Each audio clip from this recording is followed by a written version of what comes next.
তবে একটা বিষয় নিশ্চয়ই লক্ষ্য করছেন যে এখন কিন্তু ভালো বেশ কিছু বিষয় ঐক্যমতে পৌঁছানো যাচ্ছে, এটা একটা স্বস্তি এবং সন্তুষ্টির বিষয়। বিশেষ করে আজকে যে দুটো বিষয় নিয়ে আলোচনা হয়েছে, মোটামুটি একটা তো পুরোই ঐক্যমত হয়েছে, যেটি আমাদের উপজেলা পর্যায়ে যে অধস্তন আদালতের কার্যক্রমকে সম্প্রসারিত করা। যদিও আমরা দেখেছি যে আপনাদের নিশ্চয়ই সকলের মনে আছে, সামরিক স্বৈরশাসক এরশাদের সময় কিন্তু হাইকোর্টের বেঞ্চ ঢাকার বাইরে নেওয়ার হয়েছিল। আবার কিন্তু আমাদের এই যে শহরের প্রতিষ্ঠিত এবং প্রভাবশালী আইনজীবীদের বিরোধিতার কারণে সেটি কিন্তু শেষ পর্যন্ত টিকে নাই। কারণ হচ্ছে এই প্রতিষ্ঠিত এবং প্রভাবশালী আইনজীবীগণ ঢাকায় থেকেই তাদের আইনি ব্যবসাকে মানে বজায় রাখতে চান, ঢাকার বাইরে তাদের জন্য যা একটু কষ্টকর হয়।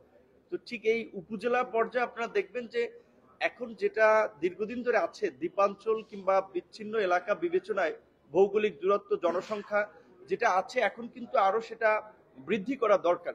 সেটা যদি খুব বেশি সংখ্যক বৃদ্ধি করা হয়, তখন আবার আইনজীবীদের পক্ষ থেকে একটা প্রতিবাদ বা প্রতিক্রিয়া আসতে পারে।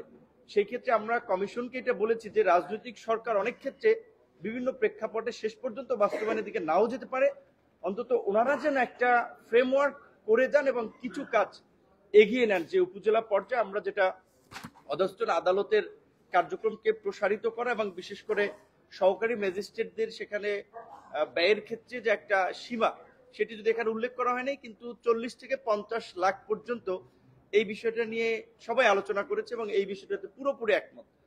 দ্বিতীয় যে গুরুত্বপূর্ণ বিষয়টি যে জরুরি অবস্থার বিষয় নিয়ে, যেটি আপনারা ইতিমধ্যে শুনেছেন যে জরুরি অবস্থাটা থাকা প্রয়োজন, সেটা বিভিন্ন বিবেচনায়, প্রাকৃতিক দুর্যোগ কিংবা ধরেন কোনো মহামারী বিবেচনা, অনেক ধরনের কারণে হতে পারে।